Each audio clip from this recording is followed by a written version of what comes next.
Ang walang kapantay na martial god, Unyugto. Kabanata 736, Dugo sa Gabi. Para kay Lin Feng, ang masamang espada ay isang pabigat at ang batong plato ay isang pabigat din. Kung siya ay magiging lubhang malakas, mas magagamit niya ang mga ito. Lahat ay tungkol sa lakas. Lin Feng. Sabi ni Tang Yuyu. Tumingo si Lin Feng. Dahil sa espada ay naging masama siya at hindi pa talaga siya nakilala noon. Gayunpaman, ngayon ang masamang espada ay nasa ilalim na ng kanyang kontrol. At least, hindi na siya masyadong nagmukhang masama. Mukhang malamig pa rin ang mga mata niya pero at least mukha siyang tao, gamaan ang pakiramdam ni Tang Yuyu. Sa wakas ay naging tao na muli si Lin Feng. Gaano kagaling. Muntik na siyang maging halimaw at mamatay. Ikaw, maraming salamat. Sabi ni Lin Feng na tumatango. Umiling si Tang Yuyu at sinubukang ayusin ang magulo niyang buhok gamit ang kanyang mga kamay. Nag-aalala pa rin siya sa kanyang hitsura, gusto niyang magmukhang maganda sa harap ni Lin Feng. Ano ang gusto mong gawin? Bumalik sa Zuyu. Tanong ni Tang Yuyu. Hindi. Sabi ni Lin Feng na umiling, ang malamig na ilaw ay kumikislap sa kanyang mga mata. Akala ng mga yon na demonyo ako, baka subukan nila akong patayin. Dahil sa mga paghihigpit na umiiral upang makapunta sa misteryosong mundo, hindi nila papayagan si Duan Wu Dao o Duan Wu Yan na bumalik sa Zuyu. Malamang na nagsasanay sila ng kultibasyon ng napakahirap para lumakas pa. Lahat sila ay gustong pumunta sa misteryosong mundo, kung papatayin ko sila doon hindi na sila makakabalik sa Zuyu. Si Duan Wu Dao ay miyembro na ngayon ng Jade Heaven Imperial Family at si Duan Wu Ya ay sumali sa East Sea Dragon Palace. Pareho silang napakalakas at may malalakas na maimpluwensyang grupo na sumusuporta sa kanila. Matapos iwan si Zuyu, Lin Feng ay naging demonyo, hindi nila siya nakalimutan. Lahat sila ay gustong ibalik ang nawala sa kanila. Ang lahat ay malulutas pagkatapos umalis patungo sa misteryosong mundo. Bahagyang tumango si Tang Yuyu. Tama si Lin Feng. Ang mga tao ng East Sea Dragon Palace at ng Jade Heaven Imperial Family ay nasangkot sa mga gawain ni Zuyu. Lahat sina Duan Wu Dao at Duan Wu Ya ay pupunta sa mahiwagang mundo. Para sa kanila, ang mahiwagang mundo ay magkakaroon ng malaking kahulugan upang maisantabi muna nila ang lahat ng kanilang mga problema sa sandaling ito. Sabay na tayo. Sabi ni Tang Yuyu. Tumingin si Lin Feng sa kanya at bahagyang tumango. Kailangan ko munang pumunta sa Micheng. Micheng. Si Tang Yuyu ay natulala. Ano ang gusto niyang gawin sa Micheng? Itinuring ba niya ang kanyang sarili bilang isang miyembro ng Shengang o siya ba ang kanilang kaaway ngayon? Alam ni Lin Feng kung ano ang iniisip ni Tang Yuyu at sinabi niya. Pupunta ako sa mahiwagang mundo ngunit hindi ko kakatawanin si Shengang doon, ang lahat ay tungkol sa sarili ng isang tao sa kanila. Kung gusto kong kumatawan sa isang sphere of influence mas pipiliin ko ang Nine Cloud Sword Sect o ang Necropolis Sect. Sabi ni Lin Feng. Isa siyang independent thinker. Magaling si Lin Feng ngunit ang paraan ni Shengang sa paglutas ng mga bagay ay hindi nakapagpasaya sa kanya. Nagalit siya, wala silang moral values. Ang puso ni Lin Feng ay napuno ng lamig at higit na determinasyon. Nais ni Lin Feng na pumunta sa mahiwagang mundo para sa kanyang sarili na maging mas malakas. Kung ganoon, gusto mong pumunta sa Micheng. Sabi ni Tang Yu na nagulat. Ang Dashu Clan. Malamig na sabi ni Lin Feng.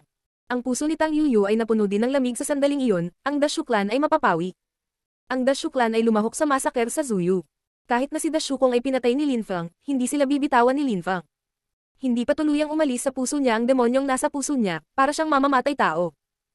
Napakaraming paghihirap ang kanyang pinagdaanan. Si Meng Qing ay naging isang hayop muli. Ang puso ni Lin Feng ay talagang napuno ng walang katapusang lamig. Hindi man siya demonyo, nakaramdam pa rin siya ng ganang pumatay. Si Zhu Linglong ay nasa balikat ni Lin Feng. Lumipat siya sa mga bisig ni Lin Feng at tumingin sa kanya, mula sa kanyang mga mata ay makikita na siya ay nakangiti. Gusto ni Lin Feng na maging normal ulit, hindi pa siya naging demonyo. Si Meng Qing ay syempre, napakasaya tungkol dito. Nagkaroon ng ilusyon na hamog sa buong Micheng. Mukhang mahiwaga, halos parang wala man lang katao-tao. Napakahiwaga noon. Sa labas ng Micheng isang itim na mabangis na hayop ang papalapit sa lungsod. Dalawang tao ang nakasakay dito, isang babae at isang lalaki. Nakasuot ng itim na tsangpaw ang bata at pambihira ang hitsura niya, gayunpaman, mukha siyang mamamatay tao. Napakalamig ng ekspresyon sa kanyang mga mata na pakiramdam ng mga tao ay magi freeze sila kapag nakatitig sa kanila. Napakaganda ng babaeng iyon ngunit mukhang matikas at malamig. Pambihira rin ang itsura niya. At saka, ang mukhang malamig na yelong lalaking iyon ay may bitbit na maliit at napakagandang hayop sa kanyang mga bisig. Ang maliit na hayop na iyon ay puti ng nyebe. Ito ay isang maliit na fox.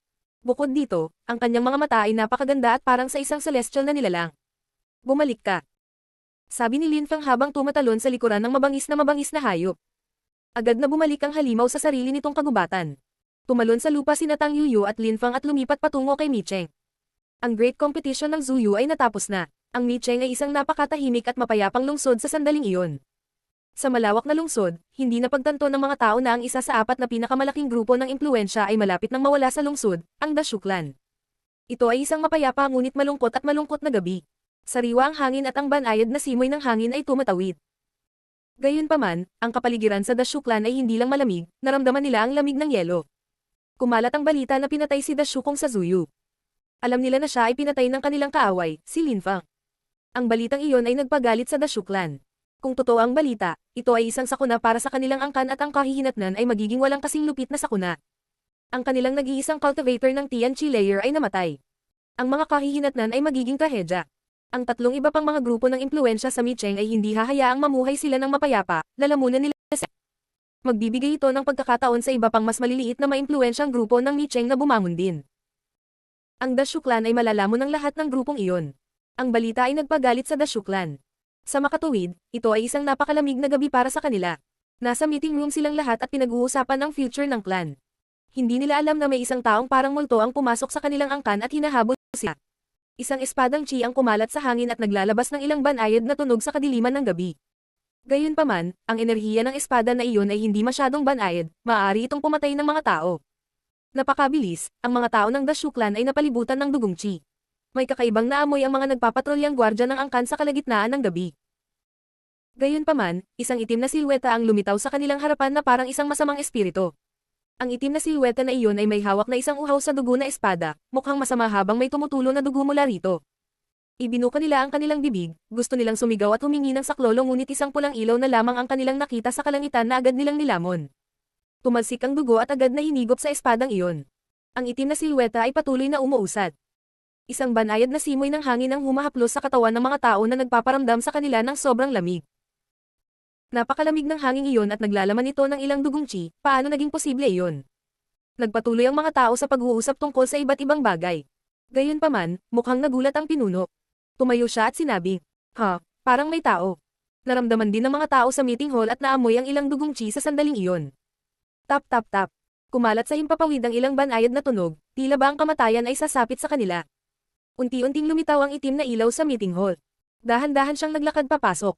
Ang itim na silweta na iyon ay sobrang dilim at mukhang malamig sa yelo.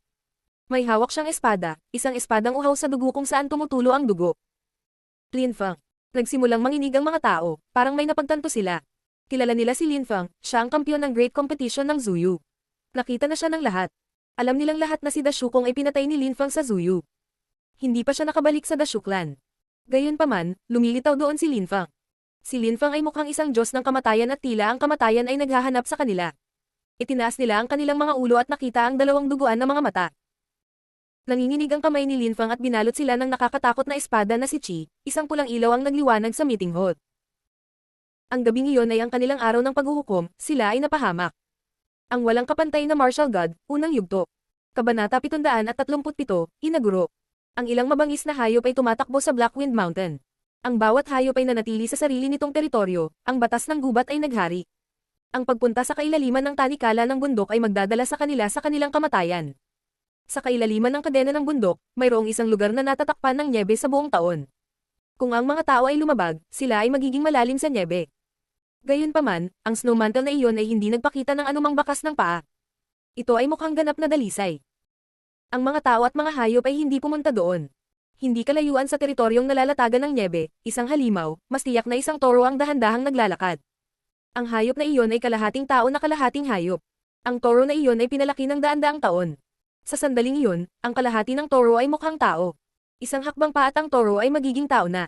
Ang toro na iyon ay tumingin sa maniebeng teritoryo at naglakad sa tabi ng ilang nyebe. Hindi siya tumagos sa teritoryong may nyebe, isang hakbang sa nyebe at tatagos siya sa pinakamalalim na teritoryo ng Blackwind Mountain Chain. Wala siyang lakas ng loob, nakatingin lang siya sa snow. Tinitingnan niya ang nyebe na iyon sa isang magalang na paraan ngunit may takot din. Walang sinumang tao o hayop na nakapasok na nakabalik ng buhay. Sinabi sa kanya iyon ng lolo ng toro. Sa madaling salita, sinabi ng kanyang lolo na itinuro sa kanya na ang maniebeng teritoryo ay ang ipinagbabawal na teritoryo ng Blackwind Mountain Chain. Napakaraming beses nang gustong pumunta roon ng toro ngunit bawat isa ay naaalala niya ang sinabi sa kanya ng kanyang lolo, nagawa niyang kontrolin ang kanyang sarili at hindi nakapasok sa teritoryong iyon. Ang toro ay kalmadong nakatingin sa lugar na iyon, sinisipsip niya ang pinakamagandang bestial chi ng rehiyon. Minsan ay nakatingin siya sa malayo at sinusubukang makita kung ano ang naroroon sa manyeb na rehiyon. Gusto niyang malaman kung ano ang nakatago doon. Ang toro ay nakakakita ng daan-daang kilometro ang layo ngunit mayroon lamang nyebe. Sa sandaling iyon ay nakatingin siya sa pinakamalalim na lugar ng teritoryo. Tapos may nakita siyang napakalaking butas, parang may halimaw doon. Gayunpaman, umuulan ng nyebe at ang silweta ng hayop ay tila natutunaw sa tuwing umuulan ng nyebe. Ang nyebe sa paligid ng butas na iyon ay mas puti kaysa sa ibang bahagi ng rehiyon. Ang napakalaking butas na iyon ay napapaligiran ng mga ice sculpture na kumakatawan sa mga hayop. Lahat sila ay gawa sa snow. Napakalaki ng mga eskultura na iyon. Ang ilan sa kanila ay mukhang napakalaking panda, habang ang iba ay parang mga rock. Lahat sila ay napakalaki. Kahit na mula sa malayo, sila ay tumingin kamangha-mangha. Tila isang tunog ang lumalabas sa butas na iyon, isang banayad na tunog. Pagkatapos nito, ang mga snowflake ay biglang tumigil sa pagbagsak at hindi kumikibo, kakaibang nasuspine sa hangin. Nagsimulang gumalaw ang nyebe sa lupa, sa madaling salita, nagsimulang gumalaw ang mga eskultura ng nyebe. Pagkatapos ay kumalat sa hangin ang ilang mga ugong. Isang nakakatakot na chi ang nagsimulang magkoagulating sa buong hangin.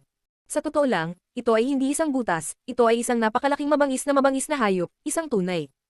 Sa sandaling iyon, isang mabangis na hayop ang gumalaw. Ang dambuhalang halimaw na iyon ay halos 20 metro ang haba at mga 5 o 6 na metro ang taas. Ang balahibo nito ay mas maputi kaysa sa nyebe. Nakakasilaw ang mga mata nito. Ito ay isang magandang hayop. Kung ito ay mas maliit, ito ay mukhang napaka-cute at lahat ay magugustuhan ito. Boom boom boom. Ang ilang mga tunog ay kumalat sa hangin at ang mga eskultura ng nyebe ay gumagalaw din. Hindi sila mga estatwa, sila ay tunay na mabangis na hayop. Lahat sila ay napakalaking mabangis na hayop. Boom. Boom boom. Nagsimulang maglakad ang mga estatwa na iyon. Mukha silang mapagmataas at dambuhala. Pagkatapos ay sumigaw sila ng may paggalang.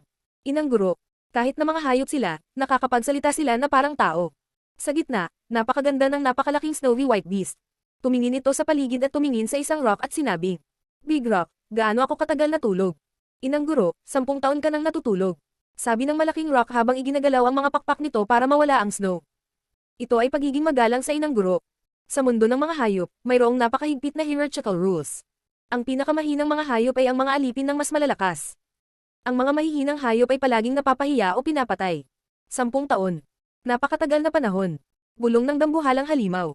Napagtanto ng halimaw na ang teritoryo ay ganap na natatakpan ng nyebe. Biglang kumalat ang isang nakakatakot na mapang-ipang enerhiya sa hangin na naging dahilan para masuffocate ang mga hayop na iyon. Tumigil ang pagbagsak ng snow. Nakita iyon ng toro na nasa hindi kalayuan at natigilan. Kaagad pagkatapos, ibinaba ng toro ang kanyang ulo at nagpatuloy sa paglalakad, mas mabilis sa pagkakataong ito. Sa wakas ay naintindihan na niya ang sinabi sa kanya ng kanyang lolo. Ang dambuhalang snow beast na iyon ay biglang sumimangot habang ang isang nakakatakot na hayop na si Chi ay nagpalubog sa lahat ng mga hayop na iyon, tumahimik sila dahil sa takot. Nasaan si Miss? Malamig na sabi ng dambuhalang snow beast. Nagsimulang manginig ang lahat ng mga hayop na iyon. Big Rock, magsala ka. Ang Big Rock ay may pakiramdam na siya ay babagsak. Inangat niya ang ulo niya at nakita niya ang dalawang nakakatakot na mata, pakiramdam niya ay hindi na siya makahinga. Inang guro, hindi kami pinakinggan ni Miss. Ilang taon na ang nakalipas, umalis siyang mag-isa. Matagal na siyang umalis patungo sa teritoryo ng tao. Sabi ni Big Rock habang marahas na nanginginig. Ang inang guro ay hindi kasing init at banayad na gaya ni Miss, siya ay mahigpit at agresibo, walang makakagalit sa kanya. Nang marinig ng napakalaking snow ang malaking bato, mukha siyang galit na galit. Sinulyapan niya ang mga halimaw at sinabi, sana ay walang nangyari sa kanya o mapahamak kayong lahat. Gumalaw ang balahibo ng napakalaking snow beast at ang mga snowflake sa hangin ay naging mga salamin. Linglong, hindi mo alam kung gaano kalawak ang mundo. Sabi ng snow beast sa mataimtim na paraan. Kaagad pagkatapos, lumitaw ang isang banal na liwanag sa paligid niya, iniunat niya ang isang daliri ng paa at hinawakan ang isang salamin. Ang banal na ilaw ay puti ng nyebe, sa salamin ay lumitaw ang maraming mga silhouette at anyo. Sa isa sa mga salamin, lumitaw ang isang napakarilag na babae, siya ay parang isang celestial na nilalang. Kung nandoon si Linfeng, mamangha siya. Ang babaeng iyon ay si Mengqing. Ang silhouette na iyon ay napakabilis na gumagalaw, ang isang paghinga ay parang isang araw sa mga salamin na iyon. Sa isang kisap mata, ilang taon na ang lumipas sa mga salamin. 10 taon ang lumipas sa loob lamang ng mga segundo.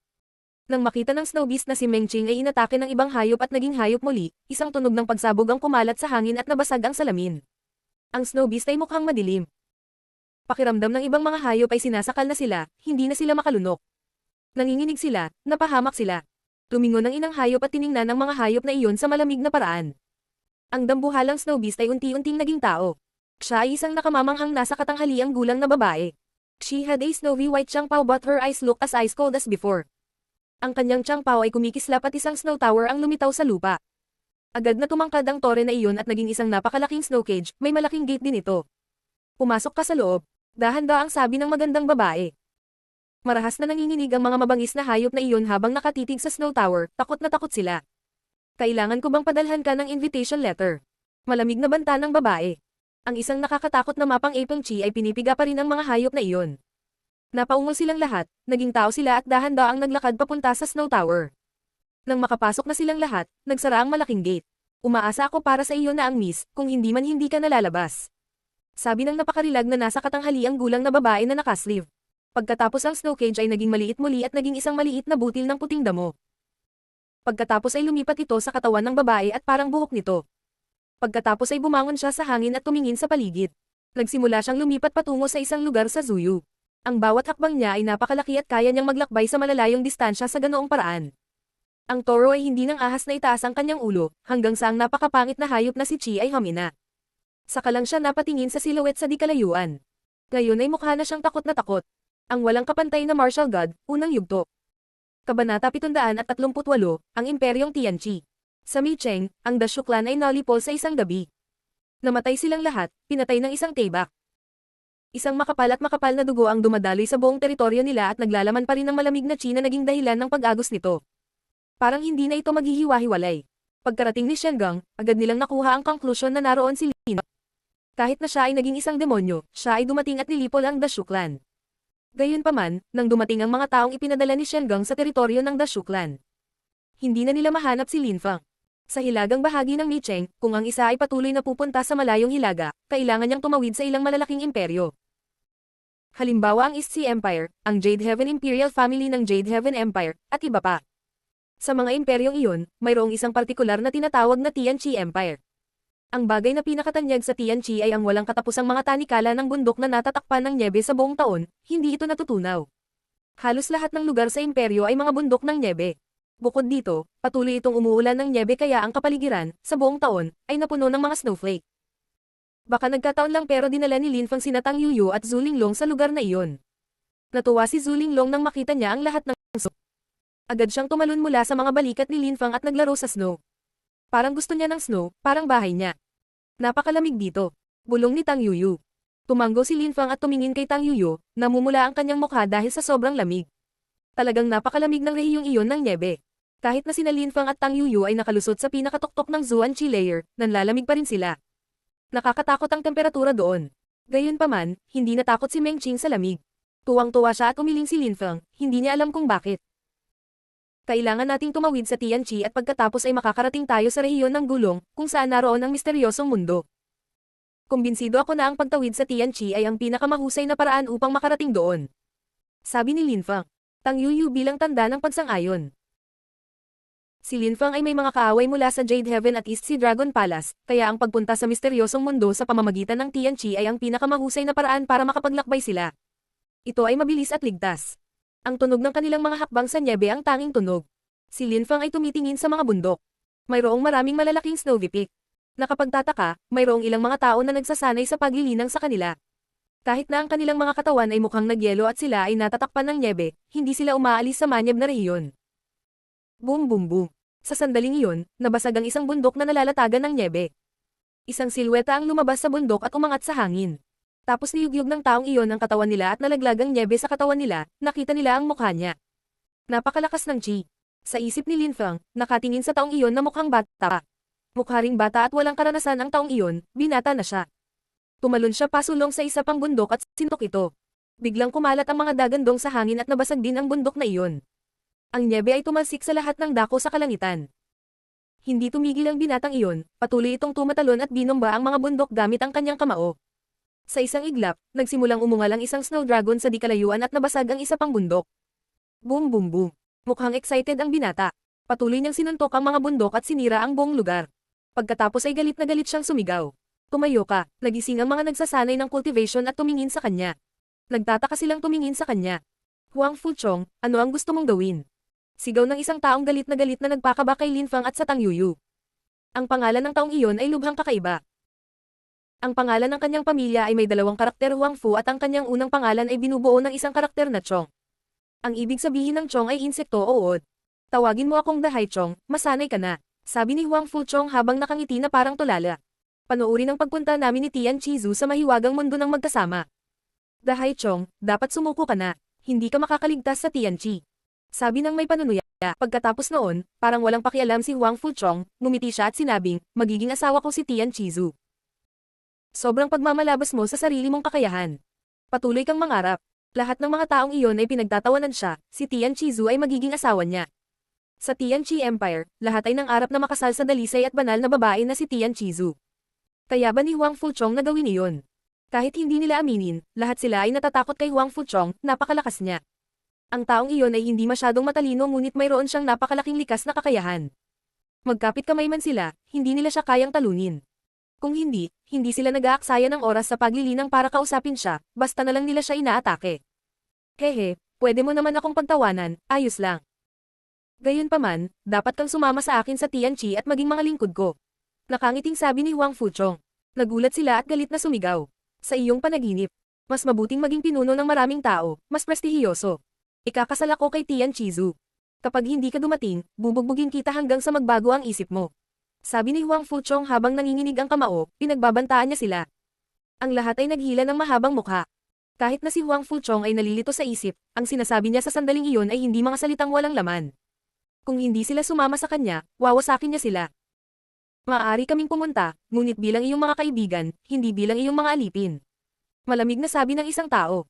Sige, ayos lang, sabi ni Huang Fuchong na tumatango. Sige, magkaibigan tayo. Agad na bumuti ang pakiramdam ng mga taong iyon at nagngangalit ang kanilang mga ngipin. Dahan-daang lumingon si Huang Fuchong at tumingin kay Lin Feng. Tumalon siya at bumagsak sa lupa. Pupunta ka ba sa Tianqi? Tanong ni Huang Fuchong. Siguro. Sabi ni Lin Feng na tumatango. Malakas ang lahat ng mga taong iyon, lalo na si Huang Fuchong. Siya ay bata pa, at kahit na siya ay mukhang baliw, siya ay nakalusot sa pinakatoktok ng ikawalong Zuan Chi layer. At saka, kakasabi lang niya na gusto niyang pumunta sa misteryosong mundo kasama si Tian Chizu. Sabay na tayo, magkaibigan tayo. Sabi ni Huang Fuchong habang nakangiti. Pagkatapos ay dinagdag niya. Ang pangalan ko ay Huang Fulong ngunit gusto nila akong tawaging Huang Fuchong. Sa tingin ko, mas maganda ang Dahai Chong, mas bagay ito. Si Lin Feng at Tang Yuyu ay nanatiling tahimik. Ang taong iyon ay isang tunay na pambihira, ngunit laban sa lahat ng inaasahan siya ay napakalakas. Babae mo ba yan? Siya ay napakalakas, siya ay nasira hanggang sa pinakatoktok ng ikawalong Zuan Chi layer. Gayunpaman, hindi siya kasing lakas ng aking asawa na nakalusot sa pinakatoktok ng ikasyam na layer ng Zuan Chi. At sa ibabaw nito, mas maganda pa siya sa kanya. Sabi ni Huang Fulong habang nagkakamot ng ulo at nakangiti na parang simpleng tao. Si Lin Feng ay hindi nakaimik ngunit hindi lang siya, lahat ng iba ay hindi nakaimik at nakadilat ang kanilang mga mata. Kailan naging asawa niya si Tang Yuyu? Walang hiya talaga ang baklang iyon. Sinabi mo na magkakasama kayo ni Tian Chizu sa mahiwagang mundo, bakit? Tanong ni Lin Feng kay Huang Fulong. Kahit na siya ay nagsasalita ng malaki, ang mga tao ay hindi napupuot sa kanya. Hindi siya masamang tao, hindi siya masama. Gayunpaman, sa kabila ng kanyang mainit at palakaibigang ngiti, si Duan Huya ang taong pinakaayaw ni Lin Feng sa sandaling iyon. Ang Tianqi ay isang banal na lupain para sa atin sa imperyo ng Tianqi.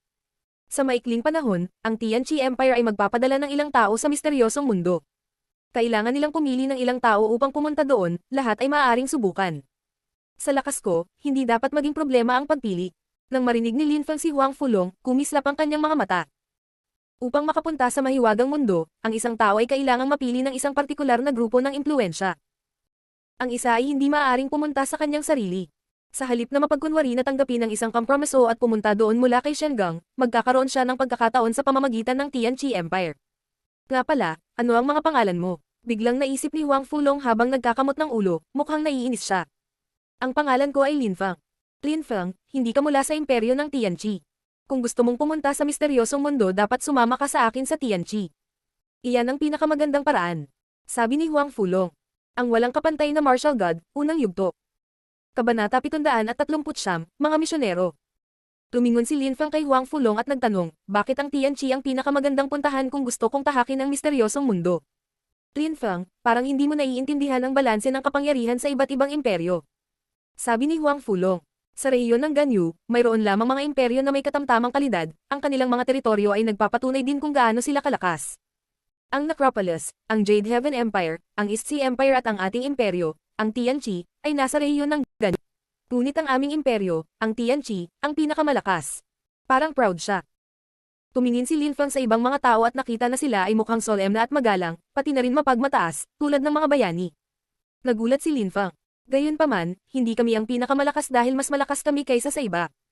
Isa lang ang nagpapatatag sa amin at iyon ay ang aming pagkakaisa. Sabi ni Huang Fulong na parang nasa mabuting kalooban. Siya ay nagsasalita ng simple at tapat, 2,000 taon na ang nakalilipas, ang Tianqi ang pinakamahina na imperyo na may gitnang kalidad, pinahiya kami ng iba. Pagkatapos, ang banal na lugar na Tianqi ay nagbigay daan sa buong imperyo na maging napakalakas. Ang gobyerno ng Tianqi ay hindi autoritarian at hindi hinihikayat ang pagnanakaw o mga ganoong bagay. Ito ay isang imperyo na puno ng espiritualidad at paniniwala. Ang mga taong naniniwala ay maaaring pumunta sa misteryosong mundo. Ang Tianqi, para sa kanila, ay isang relihiyon o isang espiritualidad, isang paraan ng pamumuhay. Ang paniniwalang ito ay nagpapalakas sa kanila. Hindi pinipilit ni Tianqi ang mga tao ngunit hinihikayat nila ang pananampalataya, iniisip nila na ang pananampalataya ay makapagpapalakas ng mga cultivator. Halimbawa, kukunin ng ibang imperyo ang mahahalagang bagay na natipon ng mga taong ipinadala nila sa mahiwagang mundo, hindi si Tianqi. Ang mga taong pumupunta doon ay maaaring kunin ang mga bagay at itago ang mga ito para sa kanilang sarili. Hindi nila kailangang magbigay ng kahit ano kay Tianqi. Sa Tianqi, maaaring makatanggap ang mga tao ng ilang gabay sa kung paano gamitin ang mga bagay na kanilang nakalap. Ang mga pagpapahalagang moral, prinsipyo at pananampalataya ay ang mga bagay na nagpapanatili sa atin sa loob ng 2,000 taon. Walang maglalakas loob na labagin ang mga prinsipyong iyon, kung hindi, papatayin sila ni Tianqi. Bukod dito, naniniwala ako na ang mga taong lalabas sa mahiwagang mundo na may mga mahahalagang bagay na hindi nila magagamit ay ibibigay sila sa Tianqi at titira sa Tianqi, dahil makakatanggap sila ng mga tagubilin kung paano gamitin ang mga ito. Ang pagsasanay sa paglilinang sa Tianqi ay kahanga-hanga ngunit hindi dapat ipagmalaki ito. Ang Tianqi ay hindi isang grupo ng impluwensya, ito ay tulad ng isang malaki at makapangyarihang pamilya. Ayaw masilaw ni Tianqi, gusto nitong maging isang banal na lugar, isang lugar kung saan ang cultivation ay isang espiritualidad. Dahan-daang paliwanag ni Huang Fulong. Nasa dibdib niya yung kamay niya habang nagsasalita siya, mukha siyang solemna at seryoso. Nais ni Tianqi na maging isang banal na lugar. Ginagawa ng banal na Tianqi ang kanilang mga cultivator na maging mga misyonerong kultibasyon. Sabi ng iba habang nakalagay ang kanang kamay sa puso at nakatingin sa langit. Masyado rin silang solemna at magalang. Noong una ay nag-alinlangan si Lin Feng sa sinasabi ni Huang Fulong, ngunit nang makita niya ang reaksyon ng iba, nawala ang kanyang pagdududa. May impresyon siya na ang imperyo ay isang napakalakas na pamilya, tulad ng sinabi ni Huang Fulong.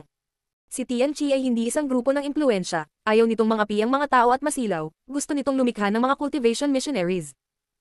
Ang mga tao ay hindi mga butil ng damo, sila ay mga nilalang na may damdamin at damdamin.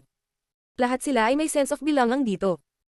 Dahil ang Tianqi ay hindi isang grupo ng impluwensya, hindi ito sasaktan o mapipilit ang mga tao, tinulungan pa nila ang mga tao na maging mas malakas ng walang anumang pangangailangan. Ang pagtanggap ng mga tao at pagtulong sa kanila ay isang kasiyahan para sa kanila. Ang kakayahang gawin ng mga tao na sumunod sa gayong mga prinsipyo at mapanatili ang gayong sistema sa loob ng 2,000 taon ay hindi kapani-paniwala. Ang Tianqi ay kailangang maging isang mahusay at makapangyarihang imperyo na may ganitong mga prinsipyo. Ang mga prinsipyong iyon ay nagpaalala kay Lin Feng ng mga demokratikong bansa sa kanyang nakaraang buhay. Sa mga demokratikong bansa, hindi pinahirapan ng gobyerno ang mga tao nito. Sa kabaligtaran, ito ay tumulong sa kanyang mga tao at ang mga taong iyon ay ang mga pinuno ng kanilang sariling bansa. Kung paanong tinulungan ng Tianqi Empire ang mga tao nito na maging mas malakas na magsasaka, tinulungan ng mga demokratikong bansa ang kanilang mga tao na maging mas mayaman. Gaya ng inaasahan, mas malakas ang mga naturang bansa kung saan ang mga tao ang namuno sa kanilang sariling bansa. Lin Feng, tinatanggap ng Tianqi Empire ang lahat. Kung gusto mong maging mamamayan ng Tianqi at pumunta sa mahiwagang mundo na may status ng mamamayan ng Tianqi, magagawa mo. Ano man ang mahalagang kayamanan na makukuha mo doon, hindi susubukan ng imperyo na nakawin ang mga ito mula sa iyo. Siyempre, isa sa aming mga batas ay huwag mong ipagkanulo ang bansa, kung hindi ay papatayin ka ng imperyo. Sabi ni Huang Fulong. Ang Tianqi ay may sariling mga patakaran. Tumiti si Lin Feng at dahan-daang sinabi. Hindi madaling maging mamamayan ng Tianqi, sabay muna tayo at pagkatapos ay ipapakilala mo ako sa iyong asawa. Napangiti si Huang Fulong nang marinig niya si Lin Feng. Hindi siya nagmukhang solemna at seryoso tulad ng ginawa niya kanina. Pagkatapos ay sinabi niya, sige, pumunta tayo sa Tianqi at tingnan ng hurado na pipili ng mga kandidato nito para sa misteryosong mundo. Ngayon, natatakot ako na hindi lamang kami ang mga henyo na gustong pumunta doon, mayroong milyon-milyong iba pang mga tao na may parehong pagnanais. Tara na, lahat, puntahan natin ang aking asawang si Tianqi Zhu. Walang kahihiyang sabi ni Huang Fulong. Gayunpaman, may impresyon si Lin Feng na kahit na nagngangalit ang mga kaibigan ni Huang Fulong, hindi sila masamang tao at hindi siya sinasaktan. Kahit na ilang beses na nilang narinig ang mga pantasya ni Huang Fulong, talagang napabuti nila ang antas ng kanilang cultivation salamat sa kanya. Hindi siya masamang tao, hindi nila kayang kamuhian siya. Lahat ng mga taong magkasama, kasama sina Tang Yuyu at Lin Feng, ay nakakuha ng 8. Si Huang Fulong ay nakalusot sa ika-8 Zuan Qi layer at ang iba ay nakalusot sa ika-6 na Zuan Qi layer. Kung ang kanilang paglilinang ay mas mababa, hindi nila magagawang magsanay sa paglilinang sa mga bundok ng nyebe. Mamatay na sana sila sa pagyelo. Tumigil si Zhu Linglong sa paglalaro sa nyebe at tumalon pabalik sa mga bisig ni Lin Feng. Ang kanyang katawan ay natatakpan ng nyebe, lalo siyang gumanda sa isang manyab na tanawin. Ang iba ay nagulat, ang isang kaibig-ibig at magandang maliit na nilalang. Anong halimaw yan? Nagtatakang tanong ni Huang Fulong. Asawa ko siya. Sabi ni Lin Feng na walang pakialam. Si Huang Fulong ay natulala, ang asawa ni Lin Feng. Hehe, parang mas maganda talaga ang asawa ko. Sabi ni Huang Fulong habang nakangiti na parang tanga, pero mukhang proud. Hindi kinakailangan. Sabi ni Lin Feng habang nakatingin sa likod niya. Hindi naniniwala si Lin Feng na maaaring maging mas maganda ang sinumang babae kaysa kay Meng Qing. Tian level beast ang asawa mo, kahit maging tao, hindi ko pa rin nakalain na mas gaganda pa siya sa asawa ko. Si Tian Qizu ay isang dalisay at banal na babae. Siya ang pinakamagandang babae sa imperyo. Sabi ni Huang Fulong na may kumikinang na mga mata. Muling nagngangalit ang 5 iba pa nang marinig siya. Gusto nila siyang suntukin. Walang hiya. Masyadong walang hiya ang lalaking iyon. Ang lakas ng loob niyang suruan ang pangalan ni Tian Qizu. Nagulat si Lin Feng. Kahit na hindi masama o masama ang lalaking iyon, matalino siya. Napansin niya na si Meng Qing ay isang Tian level beast. Tingnan natin kapag nagkita tayo kay Tian Qizu. Sabi ni Lin Feng habang nakangiti. Parang nakikipag-away siya kay Huang Fulong. Hindi siya naniniwala na kahit sinong babae ay mas maganda kaysa kay Meng Qing, kasama na si Tian Qizu. Ang 8 sa kanila ay naglakbay ng napakabilis sa mga bundok at pagkatapos ay umalis sa walang populasyon na mga nyebe na bundok. Gayunpaman, kahit na walang mga bundok, mayroon pa ring maraming snow. Tila kailangang mahalin ng mga tao sa Tianqi ang snow. Nagyayelo si Lin Feng, malamang na maraming nagsasaka ng nyebe sa imperyo ng Tianqi. Hindi lang ang 8 taong iyon ang nasa kalsadang iyon, marami pang tao ang sumugod sa Tianqi, lalo na ang mga may kamanghamanghang likas na kakayahan. Lahat sila ay gustong pumunta sa misteryosong mundo. Gusto nilang lahat na makakita ng hindi kapani-paniwalang malalakas na senior cultivator pati na rin ang maganda, dalisay at banal na Tian Qizu. Narinig ni Lin Feng na binibigkas ng ibang tao ang pangalan ng babaeng iyon. At lahat ay nagsasalita tungkol sa Tianqi sa isang magalang na paraan. Lalong na-curious si Lin Feng na makita kung anong uri ng lugar si Tianqi. Anong uri ng lugar ang makapagpapasaya sa mga naninirahan sa isang imperyo, paano nalikha ang pakiramdam ng pagiging kabilang. At saka, nandoon ang magandang babae ni Tianqi na kayang magpaibig sa kanya ng lahat. Naglakad sila ng 6 na araw nang matuklasan ni Lin Feng ang isang lugar na natatakpan ng yelo at nyebe. Ang lugar na iyon ay ang pinakamalaking lungsod ng bansa. Sa di kalayuan, mayroong isang napakalaking bundok na napapalibutan ng isang misteryosong qi. Tila kayang abutin ng bundok na iyon ang mga ulap. Lin Feng, dumating na kami. Iyon ay Tianqi doon. Sabi ni Huang Fulong na nakaturo sa bundok na natatakpan ng nyebe. Mukha siyang sobrang excited. Ang walang kapantay na martial god, unang yugto. Kabanata 740, Tian Qizu. Tiningnan ni Lin Feng ang nyebe na bundok sa di kalayuan, ito ay isang napakalaking bloke ng yelo na tila nagyelo ang earth at langit sa paligid nito. Ang pinakanakakagulat ay kung gaano karaming tao ang nagtipon sa paligid ng bundok na napapalibutan ng hamog. Tianqi. Bulong ni Lin Feng. Sa unang tingin ay malalaman mo na ang lugar na ito ay dapat na Tianqi City. Nagpatuloy sa pagtakbo ang 8 hanggang sa makarating sila sa paanan ng bundok. Katulad sa ibang bahagi ng imperyo, umuulan pa rin ng nyebe. Ngunit ang lugar na iyon ay hindi mukhang mapanglo at mapanglo, mukhang mataong at masigla. Maraming tao sa napakalaking field sa paligid ng bundok. Maraming pavilion din, kung saan ang mga tao ay tila gumagamit ng mga brush para magsulat ng mga bagay. May mga taong naglalakad papunta sa mga pabilyong iyon at nakikipag-usap sa mga nagsusulat. Tila ang mga manunulat na iyon ay nagsusulat ng pangalan ng mga tao sa mga jade plate. Tulad ng inaasahan, nagre-rehistro sila para sa proseso ng aplikasyon. Naisip ng ilang tao. Ang proseso ng aplikasyon ay naiiba sa Tianqi kaysa sa ibang mga bansa. Pipili sila ng mga tao mula sa natatanging lugar na ito, ang mga tao mula sa buong imperyo ay maaaring mag-apply para sa pagsusulit. Kahit na ang proseso ay lubhang komplikado, ito ay napakapatas at pantay-pantay. Sa ganitong sistema, walang henyo ang malilimutan. Pagkatapos ng lahat, mayroong mga pambihirang henyo sa lahat ng dako sa imperyo. Ang katotohanan na pinangasiwaan ng bansa ang mga usapin sa patas at pantay na paraan ay naging napakalakas nito. Sa wakas, makikita natin si Tian Qizu. Nakangiting sabi ni Huang Fulong. Tumingin siya pabalik kay Lin Feng at sinabing, "Okay, tara na at magparehistro." Tumango si Lin Feng, halatang hindi siya tatanggi. Kung tumakbo ang Tianqi Empire sa paraang inilarawan ni Huang Fulong, handa si Lin Feng na pumunta sa misteryosong mundo bilang isang mamamayan ng Tianqi. Naglakad silang lahat patungo sa isang pavilion, isang matandang lalaki ang nagtaas ng ulo at tumingin sa kanila. Pagkatapos ay ngumiti siya ng walang pakialam at sinabing, hindi masamang kabataan, lahat kayo ay may pagkakataong mapili. Hehe, ikakasal ako kay Tianqi Zhu. Sabi ni Huang Fulong habang nagkakamulo. Natigilan ng matanda, itinaas niya ang kanyang ulo at tumingin kay Huang Fulong sa kakaibang paraan. Ngunit pagkatapos ay agad siyang ngumiti at sinabing, si Tianqi Zhu ay nakapasok sa pinakatoktok ng ikasyam na layer ng Zuanqi, maraming tao ang gustong makasal sa kanya. Kailangan mong gumawa ng mahusay na pagsisikap at maging mas malakas kung gusto mo siyang maging asawa mo. Hindi nagalit ang matanda nang marinig niya si Huang Fulong, sa halip, pinalakas niya ang loob niya.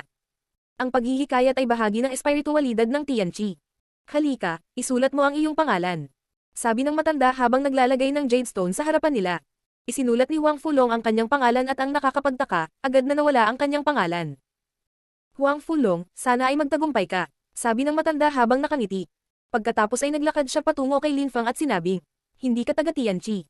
Talagang hindi ako. Galing ako sa isang napakaliit na bansa. Sabi ni Lin Feng habang tumatango.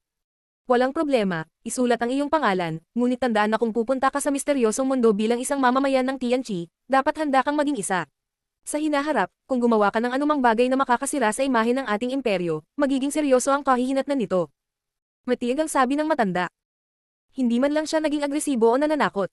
Nagpapaliwanag lang siya ng malinaw. Naiintindihan ko, nakangiting sabi ni Lin Feng. Pagkatapos ay isinulat niya ang kanyang pangalan sa isang batong jade at bumalik. Tumiti ang matanda at umiling. Si Lin Feng ay may magagandang likas na kakayahan ngunit medyo malamig ang hitsura. Nakangiti siya pero parang hindi ganoon kadali at approachable. Tila maraming paghihirap ang pinagdaanan ni Lin Feng, na puno ng lamig ang kanyang puso. Kaagad pagkatapos, isinulat din ng 5 iba ang kanilang mga pangalan ngunit tila nag-aalangan si Tang Yuyu.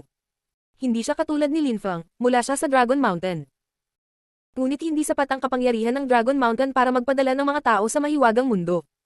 Sa makatuwid, ang magagawa niya ay sumali bilang miyembro ng Shengang. Kung sasali siya bilang isang mamamayan ng Tianqi, hindi ba ito magiging komplikado? Ikaw, sabi ni Lin Feng na umiling. Tumingin si Tang Yuyu kay Lin Feng at umiti. Hindi magagalit sa akin si Jun Moshi at ang kanyang ama. Pagkatapos ay agad niyang isinulat ang kanyang pangalan sa isang batong jade. Sige, tumingin ka na sa paligid. Maaari ka ring umakyat sa bundok at tumingin sa paligid doon. Sa 3 araw, magsisimula na ang pagsusulit. Pwede ka nang bumalik dito. Sabi ng matanda. Tumanggo silang lahat at umalis. Pwede ba tayong umakyat ng bundok? Nagulat na sabi ni Lin Feng. Mukhang marami talaga ang aakyat ng bundok, lahat sila ay mukhang magalang at solemna. Siyempre kaya natin. Ang Tianqi ay isang banal na lugar sa Tianqi Empire. Malaya ang lahat, para sa amin, ang paglilinang ay isang espiritual na landas. Hindi pinagbabawalan ng Tianqi ang mga tao na gawin ang mabuti para sa kanilang sarili. Hindi nila nais na magtakda ng mga limitasyon na maaaring makaimpluwensya sa paglilinang ng mga tao. Sagot ni Huang Fulong. Pagkatapos ay ngumiti siya, mukhang simple ang pag-iisip tulad ng dati at sinabi. Pumunta tayo sa bundok ng Niebe at tingnan. Baka magkita tayo ni Tianqi Zhu. Hindi tumanggi si Lin Feng. Naglakad silang 8 patungo sa mga taong nasa harapan nila at lahat sila ay nagsimulang maglakad sa isang landas na natatakpan ng niebe. Nagsimula silang umakyat sa bundok. Walang tao sa ere. Nakita ni Lin Feng na ang 5 tao sa likod niya ay mukhang solemna at seryoso. Tila nakalimutan na nila ang material na mundo sa kanilang paligid, tulad ng ipinaliwanag ni Huang Fulong. Nasa isang banal na lugar sila, para silang mga pilgrim. Para sa kanila, ang Tianqi City ay isang banal na lugar. Gayunpaman, ang banal na lugar na iyon ay hindi patag, ito ay isang napakalaking bundok na kailangang akyatan ng mga peregrino. Kusa pa nga silang naglalakad ng mabagal, pero ilang oras lang bago makarating sa tuktok. Ang lugar na iyon ay napuno ng niebe, hindi nakakagulat. Maraming mga puting gusali. Tumingin si Lin Feng sa ibaba at nagsimulang tumalbog ang kanyang dibdib. Sa harap niya ay isang ilog ng yelo at niebe, pati na rin ang hamog. Ang malamig na hamog na iyon ay tila isang ilusyon. Sa ilusyon, ang kapaligiran ay patuloy na nagiging yelo.